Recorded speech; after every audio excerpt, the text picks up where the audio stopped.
Hi friends, എല്ലാവർക്കും എൻ്റെ ചാനലിലേക്ക് സ്വാഗതം. കുറച്ച് അയില കിട്ടിയിട്ടുണ്ട്. ഞാനതിന്ന് മുളകിട്ട് വെക്കാനാണ് ഉദ്ദേശിക്കുന്നത്. അപ്പോൾ അത് നിങ്ങൾക്കൂടെ പരിചയപ്പെടുത്തുകയാണ്. നിങ്ങൾക്കൂടെ ഉപകാരപ്രദമാകട്ടെ എന്ന് വിചാരിക്കുന്നു. അപ്പോൾ അതിനുവേണ്ടി ഞാൻ മീനെല്ലാം ക്ലീൻ ചെയ്തെടുത്തിട്ടുണ്ട്. ഇനി വേണ്ടുന്ന ഇൻഗ്രീഡിയൻസാണ്: ചെറിയ ഉള്ളി ഞാൻ ചെറുതായിട്ട് കീറി എടുത്തിട്ടുണ്ട്, വെളുത്തുള്ളി 1-2 അല്ലി എടുത്ത്, പച്ചമുളക്, കറിവേപ്പില, ഇഞ്ചി. പിന്നെ നമുക്ക് വേണ്ടുന്നത് മീൻപുളിയാണ്. അടക്കംപുളി എന്ന് പറയും, തോട്ടുപുളി എന്നൊക്കെ പറയും. പല സ്ഥലത്തും പല പേരാണ് പറയുന്നത്. പിന്നെ ഗ്രേവിക്ക് ആവശ്യമായിട്ടുള്ള ചേരുവകളാണ്: മുളക് പൊടി, മല്ലിപ്പൊടി, സ്വല്പം കുരുമുളക് പൊടി, ഉലുവാപ്പൊടി.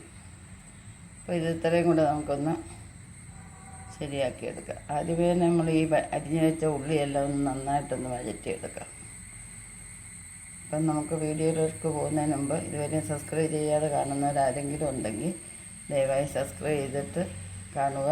ബെല്ലൈക്കണിൽ ഒന്ന് ക്ലിക്ക് ചെയ്ത് കഴിഞ്ഞാൽ എൻ്റെ വീഡിയോസൊക്കെ ആദ്യമേ തന്നെ നിങ്ങൾക്ക് കിട്ടുന്നതായിരിക്കും. അപ്പം നമ്മുടെ മീൻ കറി എല്ലാം റെഡി ആയിട്ടുണ്ട്. നല്ല ഗ്രേവി ഒക്കെ തിക്കായിട്ടുണ്ട്. അപ്പം നമുക്കിനി ഇതൊന്ന്, ഞാനിതധികം പച്ച വെളിച്ചെണ്ണ ഒഴിക്കുന്നില്ല.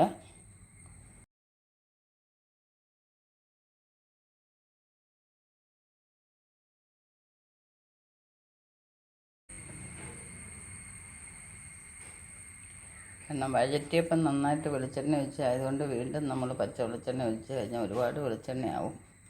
നമ്മുടെ ഹെൽത്തോടെ നമ്മൾ നോക്കണം. രുചി മാത്രമല്ല, ഹെൽത്താണ് പ്രധാനം.